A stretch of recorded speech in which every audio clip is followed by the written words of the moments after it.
Good evening, everyone, and welcome to our next episode of Mean Monday. You know, the Mean Mondays, the exciting thing about them is that they're recorded on Fridays, which means I get to drink wine again. I'm so happy. Tonight's wine, we're going to be drinking a little bit of white Zinfandel from a vineyard by the name of Feltzer, which is located in Hopland, California, which I think is kind of amusing. I would think people would be brewing beer in Hopland, but apparently they're making a lot of wine there, and one of which is going to be this Feltzer white Zinfandel that we're going to be trying here shortly. Now, white Zinfandel is actually not a type of grape.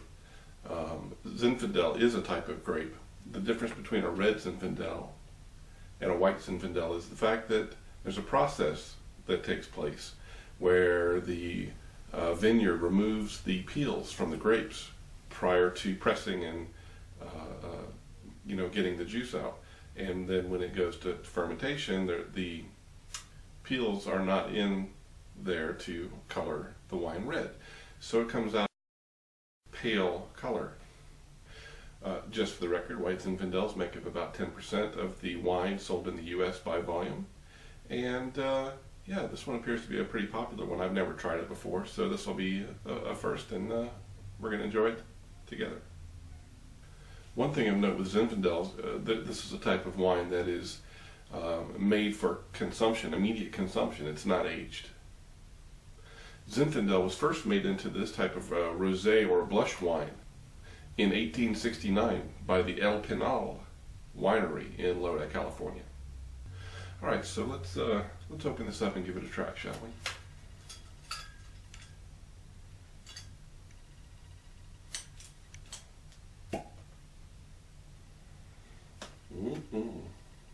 Smells good.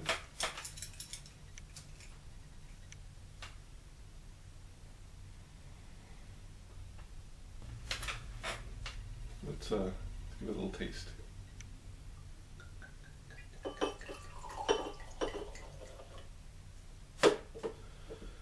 Some more information about what goes on at wine tastings. Usually they'll pour you just a little bit, and you examine the color and the clarity, and you swirl it around.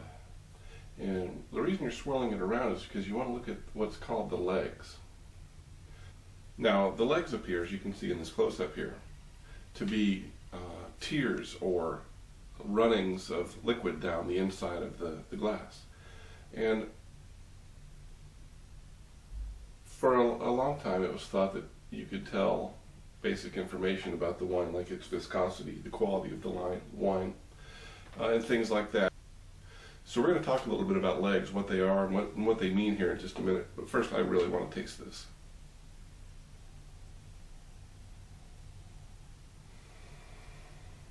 Definitely sweet, definitely fruity.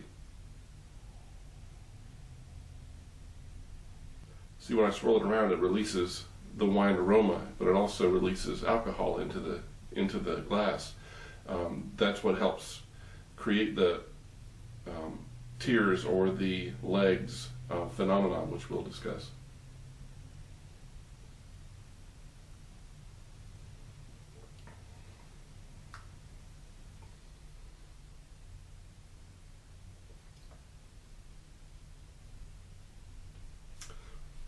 Very fruity, strawberry, peachy,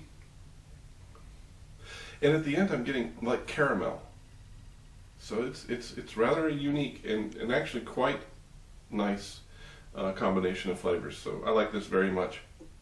Now, this would definitely be a wine that I would drink while just sitting around with some friends, sipping, drinking. But it does have some pairings that the company recommends as well. So with these pairings, first off, it recommends cheeses: Monterey Jack, cheddar, mozzarella, all cheeses which I am dearly fond of, too fond of. It also goes well with seafoods, crab and shrimp, which is good for the area we live in. I'm very close to the Chesapeake. We get a lot of crabs around here, so that's good for that. It's also good with fowl like turkey and chicken. And it also recommends things like ham, and I could really see it going quite with a ham,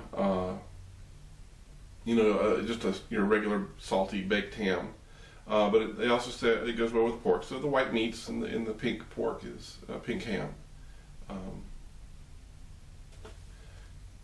And alcohol by volume, it's at 10.5%. So it's not quite as strong as the one as last week, but 10.5% is pretty good. Now, the interesting thing about the alcohol content, that really comes into play with our conversation about wines this week. As you know, earlier I mentioned legs and the tiers of the wine. It's referred to as both. So oftentimes wine connoisseurs will swirl the wine in the glass and have it coat the insides of the glass, and it will cling there, and they'll watch it until it starts to finally drip down the insides. This is called the tiers, or the legs. And for the longest time it was thought various things that you could tell the quality of the wine, the viscosity of the wine, these things from looking at those, and all of those are patently not true. So it's been proven that this is an example of the Gibbs-Marigoni effect, by which when the wine is swirled, it releases alcohol into the air, and as it's evaporating up the glass, it holds the liquid, the water, on the sides, and until gravity forces that surface tension to break, prior to it starting to run down the insides of the glass. So the only thing that swirling your glass and looking at the legs could possibly tell you is the percentage of the alcohol that's in the wine. Now, the differences in most wine alcohol is really not measurable by the eye in this process. The only difference you could possibly see is if it was standard table wine versus a fortified wine, which is a wine that is supplemented with another liquor like brandy or something when it's fermented. So it would have a quite substantially higher alcohol content. You might be able to tell the difference then. So really, there's no purpose in doing the swirls and looking at the legs because it doesn't tell you anything very meaningful. I may get a lot of flaming comments from folks, and if they're watching the video and commenting, I appreciate your point of view, but scientifically, there's no point in doing it. Now, I do it when I taste wine, and here's what's going through my head when I do it. Wow, look at that pretty wine. That is such a cool effect. That looks amazing. That's what I'm thinking. And in this case, I'm correct. I shall have some more.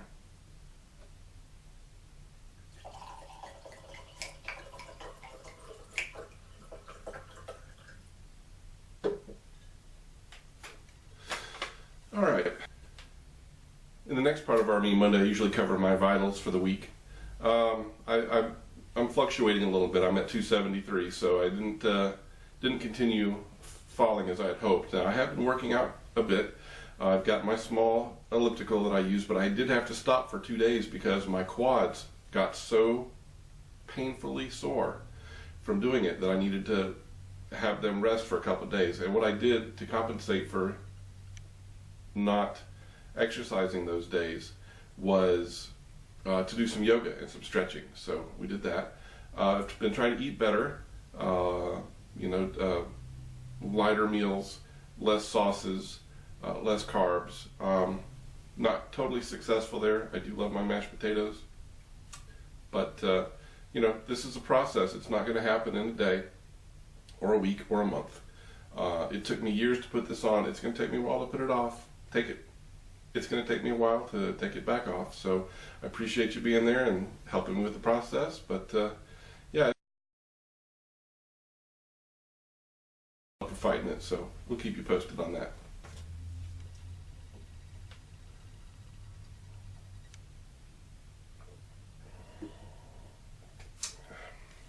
That is good, and there's almost a little bit of fizziness there too. In the back, if you take a big mouthful of it, it almost seems like there's some fizziness towards the back of the tongue, which is quite pleasant. All right, being that it's Me Monday, we're going to continue talking about my family lineage. Where we left off last time was about 8,000 BC. There's not a lot of information between 8,000 BC and the modern times, but we know our gene line intermingled with the Anglo-Saxons, the Norsemen, the Franks, you know, the Normans, which when they eventually came into England, we were part of that. And so at this point I will actually reveal my last name. It's Brooks, B-R-O-O-K-S. And the surname emerged initially in documentation in the county of Essex in England under the name of Brock, B-R-O-C.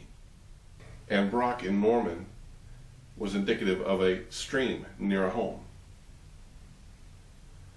And in these initial references were two knights by the name of Robert le Broc and Ranulph le Broc, knights having estates in Essex in 1119. Being that they were Norman, of course they would have, probably their fathers or grandfathers would have come across with William the Conqueror. And a century later, Richard Brock appears holding estates in the county of Worcester. Later on, their names appear in the census taken by King John during the signing of the Magna Carta in 1214 to determine the allegiances of the nobles throughout the land. And the family flourished for the next 2 or 3 centuries in the southeast of England. So it appears that in whatever country we're in, we appear to enjoy living in the southeast. So with any family that has a number of points of origin within the Isles and is also so prolific as a family, you're going to have a number of crests and things like that coming out. We have several examples which are commonly understood within the family to signify, you know, what we expect is the main line of our family. This here is an example of one of the oldest crests for our family. One of the things of note which I really appreciate and have taken hold of in my life is the motto, perseverando, which means by persevering. And I firmly believe that if you don't ever quit, if you never quit, you will always at some point succeed. And that's a motto I've held true my whole life. You keep pressing on and things will work out in your favor eventually. Just don't quit. The second crest we have is the Irish crest. And last we have an English crest from County Bedford, which bears a marked resemblance to the Irish crest as well.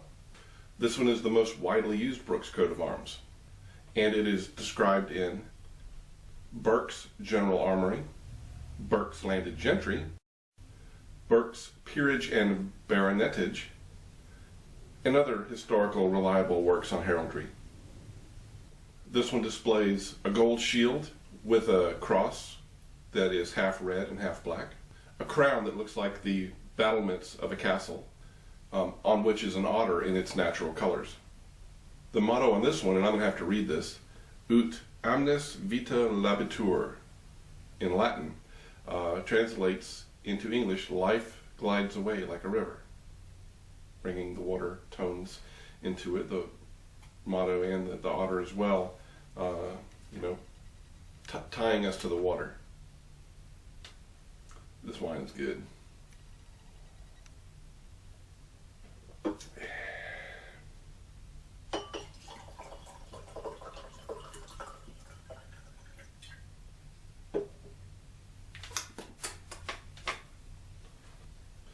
So while we can speculate on some of the early people, we have no primary records or ties to anybody beyond about the time of the Revolutionary War. During that time period, records were not kept very well, especially in the rural areas, and even beyond that, when there were battles fought, if the British were on some campaign intent on causing as much damage as possible, they would burn towns, and all the records and all would burn in them as well. So there's a lot of difficulty, especially in the southern areas, getting records from the Revolutionary time. Now, the first person we show in our lineage with the name of Brooks, which we have been able to tie to with direct primary documentation, is a gentleman by the name of Jonathan. Now, Jonathan was born around 1786 in Georgia. at the age of 20 on September 21st in 1806. He married Nancy Monk from a fairly prominent family in North Carolina. We don't know what Jonathan did, but he must have been either a looker or charming, or had money or something, or maybe it was just natural chemistry that drew the two together. But to me, just from the information we have, it doesn't seem like it was a natural pairing. But you can't ever figure out why people love one another, especially across the span of time. So Jonathan and Nancy in Georgia had 3 children, one of which was Middleton, the oldest person, who is my ancestor through this line. But I want to talk about Jane. About the time Jane was born, and there's some discrepancy about the dates, but about the same time that Jane was born, Nancy passed away. The same year that Nancy passed, Jonathan remarried, and you would expect so with 3 small children, and I suspect a newborn. I'm just wondering if Nancy may not have passed away in childbirth, which is not uncommon in those times.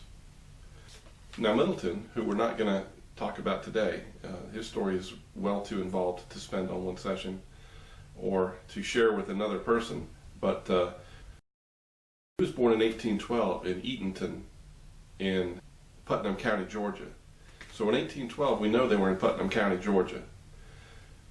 Nancy was buried in Barber County, Alabama. So between 1812 to 1815, they had moved from eastern Georgia across the border into southeastern Alabama, right there on the border there. Now, we don't know what they did or anything like that, but yeah, so they had moved, and then Nancy passed away.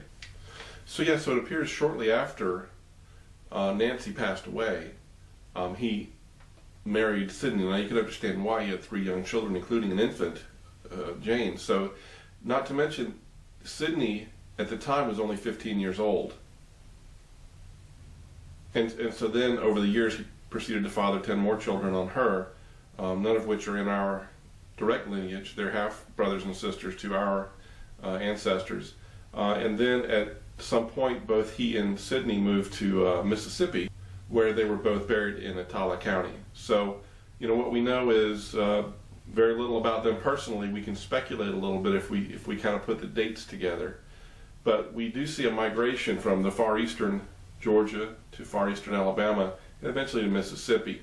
Now, my ancestors, I suspect by the time he moved to Mississippi, Middleton and those folks were pretty much entrenched in Alabama, because they proceeded to live their entire lives in Alabama. And we'll discuss all the important events in their lives in the next Mean Monday. All right, well, this wine is very good. I was glad to share this time with you. Cheers to everybody. And we look forward to seeing you in a couple of days.